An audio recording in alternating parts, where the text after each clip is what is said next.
네, 오늘은 느헤미야 7장 1절부터 7절 말씀을 중심으로 신앙을 유지하는 것은 어렵다라는 제목으로 함께 말씀을 나누도록 하겠습니다. 자, 여러분, 요즘 저에게는 고민 하나 있습니다. 아마 여러분들에게도 마찬가지로 고민이 되실 텐데요. 제가 살이 쪘다라는 것입니다. 네, 올 초에 개척했을 때보다 약 3kg가 쪘습니다. 찐 이유는요. 제가 게을러서 찐 것이 아니라 요즘 뚜레쥬르 빵과 BHC 치킨을 잘 먹어서 그런 것 같습니다. 자, 그러니까 제가 살찐 것은요. 뭘 열심히 해서 그래요? 목회를 열심히 해서 그렇습니다. 네, 성도님들의 사업장에서 나오는 빵과 치킨을 먹으면서 제가 그냥 먹었겠어요? 정말 열심히 기도하면서 먹었죠. 그래서 살이 찐 것입니다. 네, 뺄 때 되면 다시 다이어트를 빼서 살 키로수를 유지하니까요. 너무 걱정하지 않으셔도 됩니다. 제가 다이어트 전문가인 거 아시죠? 네, 모르시나 본데 원할 때 저는 뺄 수 있습니다. 자, 그런데 다이어트 얘기가 나와서 그런데요.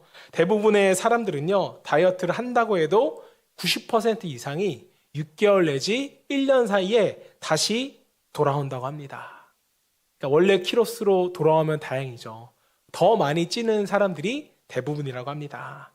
자, 다이어트에 성공하는 것도 쉽지 않지만 그것을 유지하는 것은 뭐예요? 훨씬 더 어렵다는 것이죠. 다이어트뿐만 아니라 공부도 그렇고 돈을 버는 것도 그렇고 무엇이든 간에 유지하는 것은요 정말 어렵다는 것입니다. 자, 그리고 이것은요 영적 세계에서도 동일하게 적용되는 것 같아요. 신앙의 회복도 어렵지만 그 회복된 신앙을 유지하는 것은 훨씬 더 어렵습니다. 자, 그러다 보니 말씀을 들을 때는 잠깐 충만해졌지만 다시 삶의 자리로 돌아가서는 무기력한 그러한 신앙생활을 할 때가 우리에게 얼마나 많은지 모르겠습니다. 자, 사랑하는 여러분, 여러분들은 어떠신가요? 충만한 그 신앙이 잘 유지되고 계세요? 주일날은 은혜가 충만했지만 주중에는 다시 무너진 상태로 돌아가지는 않으십니까? 몇 년 전에는 정말 뜨거웠는데 이제는 기쁨을 상실한 채 그냥 그렇게 교회 생활을 하고 있지는 않으십니까? 자, 여러분들이 받은 그 은혜와 충만함을 정말 끝까지 유지하고 싶다면 여러분 방법이 있을까요? 없을까요? 방법이 있습니다. 오늘 본문을 잘 보시면 됩니다. 자, 오늘 본문에는요 포로 귀환 후에 이스라엘 백성들이 재건된 성벽을 잘 유지하기 위한 느헤미야의 여러 가지 특단의 조치가 잘 나와 있습니다. 자, 무엇이든 유지하는 것이 어렵지만 우리의 신앙만큼은 반드시 유지되어야 하기 때문에 오늘 말씀을 통해 재건된 신앙을 늘 활력 있게 유지할 수 있기를 그러한 사람이 되기를 먼저 주님의 이름으로 축원합니다. 자, 그렇다면 우리가 어떻게 재건된 신앙을 견고하게 잘 유지할 수 있을까요? 오늘 본문 말씀을 통하여서 세 가지 제시를 함께 나눠보도록 하겠습니다.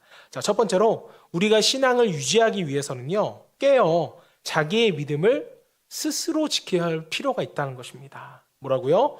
깨어 자기의 믿음을 스스로 지켜야 한다.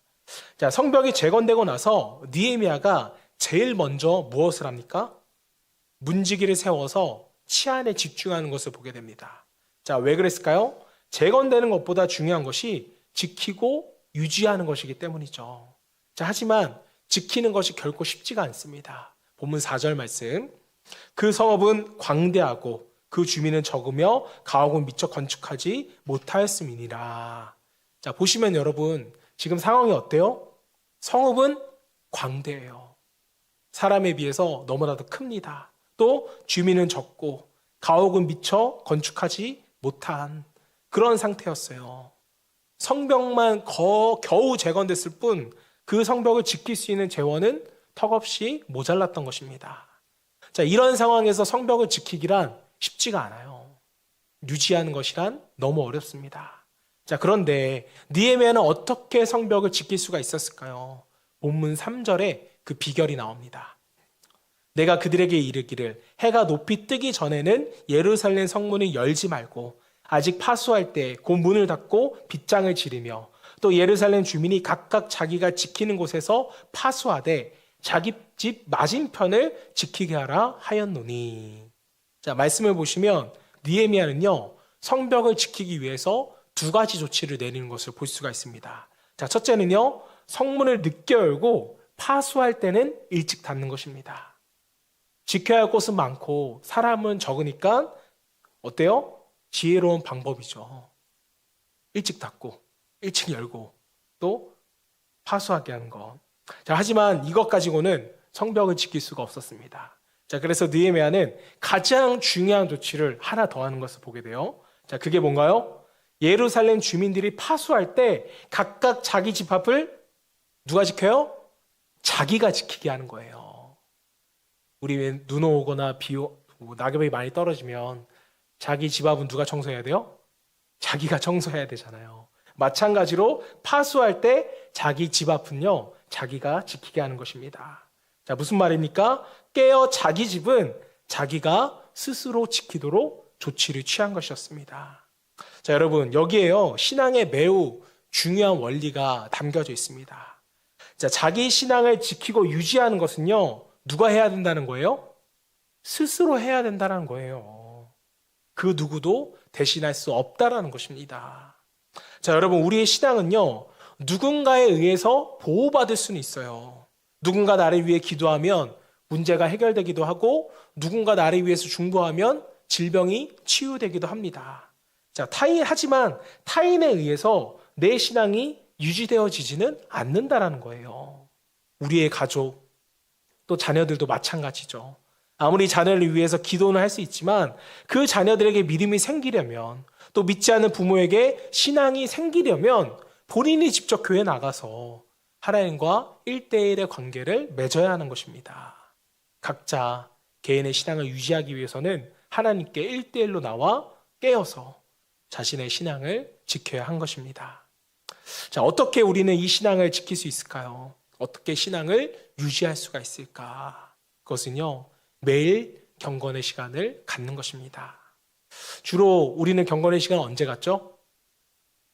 새벽이나 아침에 갖습니다. 그런데 점심에 하셔도 괜찮아요. 아침 또는 점심에. 육은 이미 깨어났지만 경건의 시간을 통해서 잠들어 있는 우리의 영을 깨울 수 있어야 됩니다. 이 시간이 반드시 필요하다는 거예요. 예수님이 그렇게 하셨습니다. 마가복음 1장 35절 말씀. 새벽 아직도 밝기 전에 예수께서 일어나 나가 한적한 곳으로 가서 거기서 기도하시더니.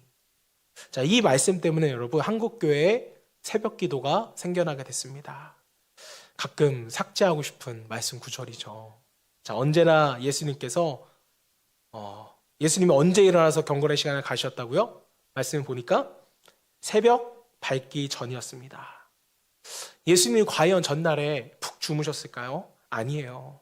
이때 예수님은 전날 안식일 오전부터 계속해서 회당에서 가르치셨습니다. 또 귀신을 내어 쫓으셨고요. 오후에는 시몬 베드로의 집에 가서 그의 장모를 고치셨습니다. 그럼 밤에는 쉬셨을까요? 아니에요. 밤 늦은 시간 온 갈릴리 병자의 모든 병자를 살피시면서 고치셨어요. 당시에 뭐 자동차가 있는 것도 아니고 온전히 그냥 여기저기를 걸어 다니시면서 사람들을 돌보셨다라는 것입니다. 자, 얼마나 피곤하셨을까요? 그런데도 예수님께서는 새벽 미명에 다시 일어나 무슨 시간을 가지셨다고요? 경건의 시간을 가지셨던 것이었습니다. 자, 예수님은 왜 이렇게 피곤함에도 불구하고 경건의 시간을 가지셨을까? 아니, 왜 가지셔야만 했었을까요? 하루를 시작할 때 깨어있지 않으면 사단의 시험을 우리는 이길 수가 없었기 때문이었습니다. 사랑하는 여러분, 기억하셔야 됩니다. 예수님조차도 기도하지 않으시면 사단의 시험을 이길 수 없었다라는 거예요. 하나님이 주신 사명을 감당할 때 기도 없이는 분명 어려움이 있었다라는 것입니다. 자, 많은 분들이 새벽 기도에 대해서 나는 바이오리듬이 저녁형 인간이라서 새벽은 힘들고 저녁에 기도했으면 좋겠다라고 말씀하셔서 제가 예전에 사역하던 교회에서는 이분들을 위해서 저녁 9시 기도회를 만들었습니다. 여러분 생각해 보세요. 사역자들은 새벽 기도도 나와요. 그리고 저녁 9시에 또 나옵니다. 자, 그런데 중요한 건요. 나는 저녁이 좋아라고 말씀하셨던 분들 기도에 나왔을까 안 나왔을까요? 안 나오셨어요. 금요 예배도 마찬가지입니다. 금요일은 가족과 함께 보내야 된대요. 이제 주 5일째가 시작되면서 금토를 이제 놀러 가시는 분들이 많이 생겼기 때문에 뭐 캠핑이 또 유행했잖아요. 그래서 금요 예배는 힘들다. 내가 목요일 예배를 만들어주면 목요일에 나가겠다 하는 분들을 위해서 목요 예배로 바꿨습니다. 그분들 목요 예배 때 나오셨을까요? 안 나오셨을까요? 안 나오세요. 여러분, 정말 경건은요, 훈련과 연습이 되어야만 할 수 있습니다. 자, 그리고 제가 목회자로서 예배 나오세요, 기도에 참석하세요라고 권면했을 때 순종하고 교회 나오시는 분들 중에는 이렇게 말씀하시는 분들이 있어요. 막상 오니까 별거 없던데요? 하지만 여러분, 그 별거 없는 것이 우리의 신앙을 유지시켜 준다는 것을 여러분 믿으시기를 소망합니다. 자, 그리고 그 별거 없는 것을 할 수 있으시면 집에서 하세요. 집에서 하기 어려운 분들은 교회에 나오셔서 하시면 되는 거고요. 예수님조차도 이렇게 깨어 기도하셨는데 안타깝게도 많은 사람들이 깨어 있지를 못합니다. 매일매일 경건의 시간이 얼마나 중요한지 모른 채 하루를 그냥 시작해버려요. 매일 그냥 사단의 밥이 되겠다고 사단의 입으로 달려가는 것과 마찬가지입니다. 제가 청년부 사역을 한참 했을 때 청년들에게 꼭 강조하는 것이 있었습니다. 청년들 제자 훈련은 보통 제가 성경책 하나만 두고 같이 성경을 읽으면서 성경을 공부하면서 함께 기도하는데 이때 제가 말합니다. 경건의 시간이 정착되지 않으면 제자의 길은 절대로 걸을 수 없다. 아마 여러 가지 훈련을 받은 성도님 중에 경건의 시간이 혹시 무뎌진 사람이 있다면 그 사람의 신앙은 이미 유지되어 있지 못할 것입니다. 자, 영국의 양심이라 불리며 누구보다도 아름다운 그리스도의 빛을 나타내던 사람 중에 윌리엄 윌버퍼스라는 분이 있습니다. 자, 이분 때문에 영국의 노예 제도가 폐지되었어요. 자, 하지만 이런 믿음의 거장조차도 바쁜 일상으로 인해 경건의 시간을 제대로 할 수 없을 때가 있었습니다. 자, 그때 그는 이렇게 고백했다고 해요. 개인적인 경건의 시간이나 말씀 묵상을 위해서 나는 지금까지 습관적으로 너무 적은 시간을 할애해왔다. 내 영혼이 그토록 메마르고 냉담하며 완고해진 것도 이상한 일이 아니다. 또 그는 이렇게 고백을 합니다. 모든 선한 사람들이 경험을 통해 개인의 경건의 시간을 충분히 갖지 않으면 영혼이 빈곤해진다는 사실을 분명히 증거해 줄 것이다. 자, 사랑하는 여러분, 우리는 왜 신앙이 무너져 내린 것일까요? 왜 회복된 신앙이 다시금 냉담해지고 완고해졌을까요? 우리를 깨어있게 하는 경건의 시간을 우리가 갖지 못했기 때문이었습니다. 자, 그렇습니다. 매일 나를 깨우는 경건의 시간, 말씀과 기도 속에 매일 주님께 나아가는 그 경건의 시간, 그 경건의 시간이 없다면 아무리 우리가 과거에 신앙적인 큰 체험을 했다 할지라도, 아니 아무리 신앙의 관록이 있을지라도 우리의 영혼은 빈곤해지고 신앙은 무너지고 말 것입니다. 인간이 먹지 아니하면 말라가는 것과 같이 우리의 영혼 또한 영의 영식을 먹지 않으면 당연히 말라갈 수밖에 없습니다. 자, 그러기에 신앙을 지키며 유지하고 싶다면 무엇보다 먼저 깨어 경건의 시간을 갖기를 소망합니다. 그 경건의 시간을 가질 때 우리는 매일 아침 우는 사자와 같이 우리를 집어삼키려는 사단의 공격에서부터 우리의 신앙과 믿음을 분명히 지킬 수가 있는 것입니다. 자, 사랑하는 성도 여러분, 경건의 능력이 있으십니까? 사도 바울이 경건의 모양만 있고 능력은 나타나지 않는다고 책망한 것처럼 우리의 삶이 경건의 모양만 있는 것이 아니라 능력까지 갖추어져서 우는 사자와 같이 우리를 삼키려는 그 사단들과 대적하여 승리할 수 있는 저와 여러분 되시기를 주님의 이름으로 축복합니다. 자, 한 발 더 나아가서 우리가 어떻게 재건된 신앙을 견고하게 잘 유지할 수 있을까? 자, 두 번째는요, 하나님 앞에서 충성되게 살아야만 신앙은 유지가 된다는 것입니다. 자, 말씀드린 것처럼 매일 아침 깨어 스스로 경건의 시간을 가질 때 우리는 말씀과 기도의 능력으로 활력 있는 신앙생활을 할 수 있게 되는 것입니다.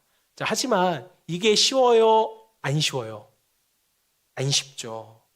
분주하고 또 피곤한 일상을 살다 보면 우리의 마음은, 우리의 육신은 좀 더 쉬고 싶고 좀 더 눕고 싶어집니다. 자, 경건의 시간을 하더라도 그냥 대충 때우기가 쉬워요.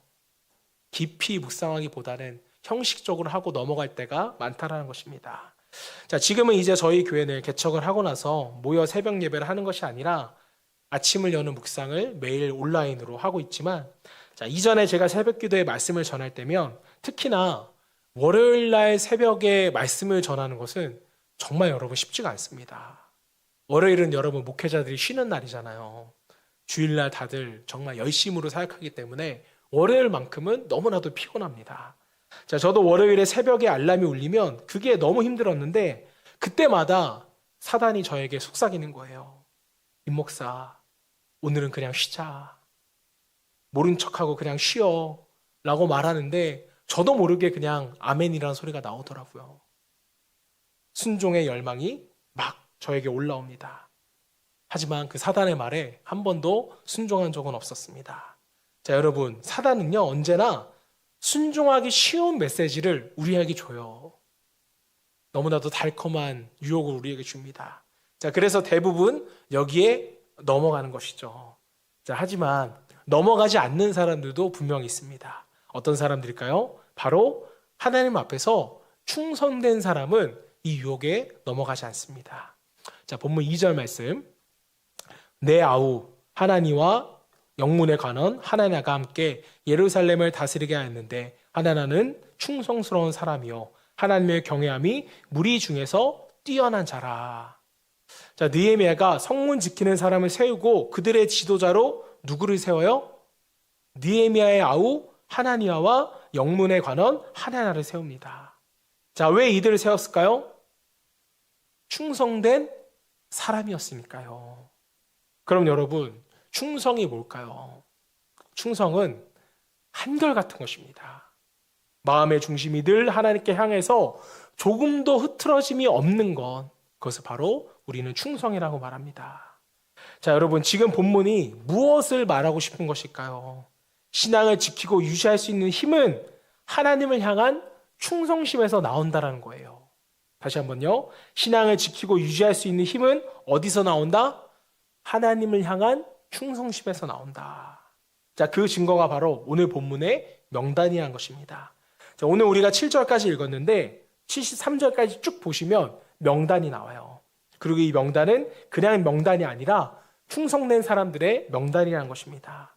자, 그런 내용이 어디 나와요? 본문 66절에 나와요. 온 회중의 합계는 42,360명이요. 자, 말씀을 보시면 5절부터 이 66절까지 쭉 사람하고 수가 나오는데 말씀을 보시면 회중의 총합이 42,360명이라고 말합니다. 자, 그런데 여기 나온 실제 명단의 숫자를 계산기로 합해보면 숫자가 다르다는 것입니다. 자, 성경에 나오는 그 명수를 합해보면 사실 3451명이 나와요. 더 황당한 것은 이 명단을 동일하게 기록한 에스라 말씀도 나옵니다. 2장 말씀, 에스라서 2장 64절 말씀. 온 회중의 합계가 42,360명이요. 자, 느헤미야나 에스라나 본문에 기록된 명단의 총합은 같아요. 자, 그런데 본문과 마찬가지로 에스라 2장에 기록된 명단의 숫자를 계산기로 두드렸더니 총합이 29,170명입니다. 자, 대략적으로만 봐도 42,000명. 또 에스라의 합계는 29,000명. 보시면 10,000명 이상 차이가 납니다. 여러분, 이상하지 않나요? 숫자가 달라요. 합계가 다릅니다. 자, 때문에 우리는 두 가지의 의문이 여기서 생기게 됩니다. 첫째, 왜 에스라와 느헤미야에 기록한 실제 명단의 수가 다를까? 자, 둘째는 왜 에스라와 느헤미야 모두 회중의 합계와 구체적인 명단 합계가 다를까? 여러분, 왜 다를까요? 성경에 오류가 있는 것일까요? 아닙니다. 그 이유는 매우 간단해요. 처음 기록은요, 성벽이 재건되기 전의 명단이고 느헤미야 7장의 기록은요, 성벽을 재건한 뒤 52일 후에 남은 사람의 명단이라서 다르다는 것입니다. 여러분, 이것은 당연히 기록이 다를 수밖에 없어요. 자, 왜 그러냐면 참여했다고 다 끝까지 남는 것은 아니잖아요. 명단을 자세히 보면 어디 자손은 줄고 오히려 어느 자손은 느는 것을 보게 됩니다. 자, 무슨 말이냐? 성벽을 재건하는 여러 가지 시련과 위협 속에서 슬그머니 발을 뺀 사람도 있는가 하면 오히려 뒤늦게 참여했지만 더 열심히 충성되게 일하는 사람이 있었다라는 것입니다. 전체 회중은 42,360명이 맞아요. 하지만 그들 중에는 이름만 하나님의 백성일 뿐이지 실제로 성벽 재건의 역사에는 아무런 헌신과 아무런 충성이 없었던, 그래서 자신의 신앙을 유지하기는커녕 뒤로 물러가서 세상 사람들과 똑같이 살아갔던 사람들이 약 1만 명 정도가 있었다라는 것입니다. 에스라도 그렇고 느헤미야도 그렇고 실제 명단에는요, 충성되이 열심히 했던 사람만 기록에 넣은 것입니다. 그리고 그 사람들이 성벽을 유지하고 지킨 거예요. 사랑하는 여러분, 그렇다면 이 말씀을 한번 우리에게 적용해서 생각해 본다면 지금 저와 여러분들은 어떤 명단에 있을까요? 처음에는 호기롭게 열심히 신앙생활을 해보겠다고 도전했지만 어느새 지쳐서 신앙을 유지하는 일에 발을 빼지는 않으셨습니까? 처음 명단에 속하는 것이 중요한 것이 아니라 여러분, 끝까지 명단에 남는 것이 너무나도 중요합니다. 아직 나의 명단이 충성되지 않은 사람들 쪽에 있는 것 같다면 지금이라도 늦지 않았습니다. 자, 나중에 시작하더라도 더 열심히 참여한 자손들은 명단이 늘어났다고 성경은 말하고 있잖아요. 나중에 참여했어도 끝까지 충성되게 열심히 한 사람은 느헤미야와 에스라가 성경에 반드시 기록을 했다라는 것입니다. 저는 저와 여러분이 하나님 앞에서 충성함으로써 끝까지 자신의 신앙을 견고히 지키며 하나님 나라에 헌신한 헌신자의 명단에 영원히 기록될 수 있기를 주님으로 축복합니다. 자, 마지막으로 우리가 어떻게 재건된 신앙을 견고하게 잘 유지할 수 있을까? 자, 세 번째는요, 예배 중심의 삶을 살아야 한다는 것입니다. 자, 제가 앞에서 하나님 앞에서 충성된 사람만이 매일 깨어 자신의 믿음을 지키며 하나님 나라에 헌신할 수 있다고 말씀을 드렸습니다. 자, 그런데 이런 질문이 생겨요. 바쁘고 지치면 사역은커녕 경건의 시간조차 우리가 가질 수 없는데 그들은 어떻게 이렇게 살아갈 수 있었을까? 어떻게 그것이 가능했던 것일까? 그 비결이 본문 1절에 나옵니다. 보세요. 성벽이 건축됨에 문짝을 달고 문지기와 노래하는 자들과 레위 사람을 세운 후에. 자, 보시면 느헤미야가 성벽 재건이 끝나자마자 제일 먼저 뭘 했어요? 사람을 세웠어요. 충성된 사람을 세웠고 그 전에는 문지기를 세웠습니다. 자, 그런데 본문을 잘 보시면 그냥 단순히 문지기를 세운 것이 아니었어요. 본문을 잘 보세요. 누구를 세웠습니까? 문지기와 노래하는 자들과 레위 사람을 세웠어요. 느낌이 오시나요? 이들이 다 뭐 하는 사람들입니까? 다 레위 지파에 속한 사람들이었다는 것입니다. 즉, 다 성전에서 봉사하는 사람들이라는 의미입니다. 자, 다시 말해서 느헤미야는 충성된 사람을 세우기 전에, 또 문지기를 세우기 전에 가장 먼저 예배하는 자들을 세웠다는 거예요. 왜요? 예배가 없으면 신앙은 물론 삶의 터전조차도 제대로 유지할 수 없는 것이 바로 우리들이기 때문입니다. 자, 느헤미야는 이것을 너무나도 잘 알고 있었어요. 나라를 지키는 것도, 이스라엘 백성들의 신앙을 유지하고 지키는 것도 다름 아니라 예배에서 나온다. 이것은 느헤미야가 알았기 때문에 레위 사람들로 문을 지키고 서게 한 것입니다. 자, 예배를 소홀히 한다면, 예배 가운데 하나님의 임재를 경험하지 못한다면 우리는 충성된 삶을 살 수도, 매일 깨어 있을 수도 없다는 것입니다. 자, 다시 말해서 예배 중심의 삶을 살아야 우리의 신앙이 유지될 수 있다라는 거예요. 그런데 여기에 우리의 문제가 발생하게 됩니다. 현대인들은요, 예배를 잃어버렸다는 거예요. 오늘 예배를 드리고 또 주일날 예배도 잘 드렸던 분들은, 아니 목사님, 우리가 예배를 잃어버렸다니요. 우리가 지금 예배 드리고 있지 않나요? 이렇게 생각할 수 있습니다. 네, 저도 예배 자리에 있으면 그게 하나님을 예배하는 것이라고 생각하던 시절이 있었어요. 저는 목회를 하면서 이러한 것들을 순간순간 많이 느끼고 정말 회개하게 되었습니다.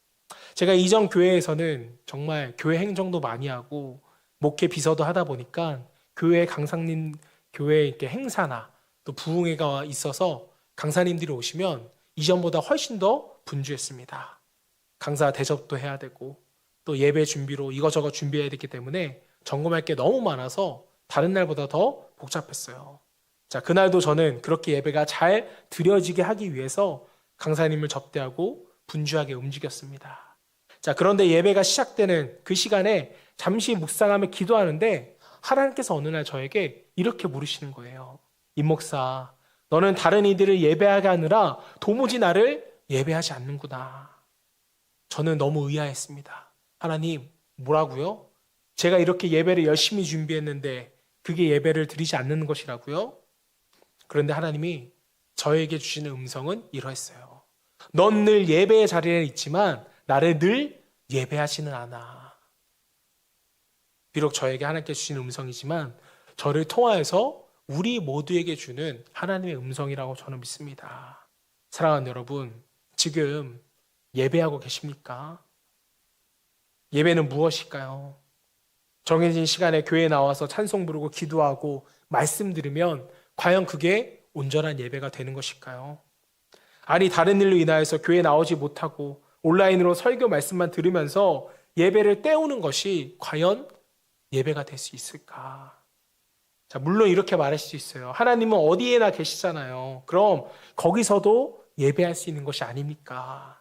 네, 맞습니다. 저도 지금 꼭 예배는 교회에서만 드려야 한다. 교회에 빠지고 어디 가는 것에 대하여서 책망하거나 그런 의미로 말씀드리는 것은 아니에요. 자, 그런데 저는 우리의 중심을 묻고 싶은 것입니다. 거기서, 그곳에서 정말 하나님을 예배하셨습니까? 하나님의 강력한 임재를 경험하시고 거룩하신 그분 앞에 정말 내가 진심으로 엎드렸는가? 우리가 지난 주일에도 말씀을 나눴지만 정말 본질을 생각해 보셨냐고요? 그것에서 과연 예배를 본 것인지, 예배를 드린 것인지 우리는 생각해 봐야만 합니다. 자, 하나님을 예배하다가 하나님의 거룩한 임재를 경험한 이사야는 이사야서 6장 5절에서 이렇게 고백을 했습니다. 그때 내가 말하되 화로다 나여 망하게 되었도다. 나는 입술이 부정한 사람이요 나는 입술이 부정한 백성 중에 거주하면서 만군의 여호와이신 왕을 배웠음이로다 하였더라. 자, 사랑하는 여러분, 참된 예배는 하나님의 그 거룩한 임재 앞에서 겸손함으로 나를 낮추고 온만 다해 그분을 높이는 것이 바로 진정한 예배입니다. 그리고 이런 예배를 경험한 사람은 자신의 인생을 온전히 그 거룩하신 하나님께 드리게끔 되어 있는 것이죠. 그래서 로마서 12장 1절은 참된 예배를, 또 예배자를 이렇게 표현합니다. 그러므로 형제들아, 내가 하나님의 모든 자비하심으로 너희를 권하노니 너희 몸을 하나님이 기뻐하시는 거룩한 산 제물로 드리라. 이는 너희가 드릴 영적 예배니라. 자, 영적인 예배, 신령과 진정으로 드리는 영적인 예배가 무엇입니까? 우리의 몸을 하나님 기뻐하시는 거룩한 산 제물로 드릴 수 있는 것. 그래서 우리는 우리의 삶의 모든 영역에서 하나님의 뜻대로 살아가는 것을 예배라고 합니다. 자, 이게 무슨 말인가요? 예배하는 자, 예배를 우선하는 자, 예배 중심으로 사는 사람은 신앙이 무너지기는커녕 삶의 모든 영역에서 자신의 몸을 들이며 가장 역동적인 신앙인으로서 살아가게 된다는 것입니다. 자, 우리가 오해하는 것이 있는데요. 예배는 예배 시간에만 드리고 교회에 와서 드리는 것이 온전한 예배라고 착각할 때가 있습니다. 자, 그런데요. 하나님이 원하시는 온전한 예배는 우리의 모든 시간과 삶 가운데서 드려지는 삶의 예배라는 거예요. 다시 말해서 우리의 삶에서 충만한 신앙을 유지하지 못한 채 메마른 신앙으로 근근히 살아가고 있다면 무엇보다 예배의 중심의 삶이 먼저 무너져 내렸기 때문이라는 것입니다. 자, 그렇다면 여러분, 중요한 질문은 이것입니다. 저와 여러분의 예배는 어떻습니까? 의무와 습관으로 혹시 예배드리고 있지는 않습니까? 언제든 빠질 수 있는 것으로 우리의 예배가 전락하지는 않았는지, 그래서 하나님께 자신을 온전히 드리는 충성된 삶은커녕 매일의 경건의 시간마저 무너져 버린 메마른 신앙 상태에 있는지 없는지 우리는 반드시 점검해 봐야 합니다. 자, 한 가지 이야기를 나누고 말씀을 정리하도록 하겠습니다. 제가 사역했던 곳에는요, 늘 기쁨과 감사와 은혜가 충만했던 한 지사님이 계셨습니다. 자, 그 지사님은 모든 분들에게 칭찬을 받을 만큼 진실되게 봉사하셨고 또 다른 사람을 섬기신 아주 탁월하신 분이셨습니다. 아이들을 사랑했고 주일학교 교사로 봉사하실 때 그분 때문에 많은 아이들이 변화되었습니다. 자, 그런데 그런 분이 말기 암이라는 것이 드러났습니다. 살아날 확률이 20%. 자, 그러나 그분은 암에 걸려 계신 동안에도 예배를 한 번도 포기한 적이 없으셨습니다. 자, 어느 날 제가 그분께 물었어요. 지사님, 몸이 아픈데 예배 드리는 거 너무 힘들지 않으세요? 그분이 빙그레 웃으면서 저에게 말씀하셨습니다. 목사님, 나는 예배 드릴 때가 제일 힘이 나네요. 그분은 그렇게 예배 드리다가 영원토록 천상에서 하나님을 예배하기 위해서 이 땅을 떠나시게 되었습니다. 자, 여러분, 저도 솔직히 예배 드릴 때가 힘들 때가 있어요. 하루 종일 예배를 준비하기 위해서 긴장하다가 이 단에 서서 1시간 내지 또 길게는 2시간씩 예배 드리면 힘들 때가 왜 없겠어요. 자, 그런데 그때마다 이상하게 그 지사님의 말씀이 저는 항상 떠오릅니다. 목사님, 나는 예배 드릴 때가 제일 힘이 나네요. 사랑하는 성도 여러분, 지금 이 땅에는 없지만 천국에서 다시 만날 그 지사님의 고백이 우리의 고백 되기를 주님으로 축원합니다. 수요일 날 이렇게 힘들게 예배드리러 오셨는데 이 예배 때문에 집에 가서 더 힘드신 것이 아니라 우리가 힘을 얻었으면 좋겠어요. 우리의 영이 깨어서 내일을 살아갈 수 있기를 주님의 이름으로 축원합니다.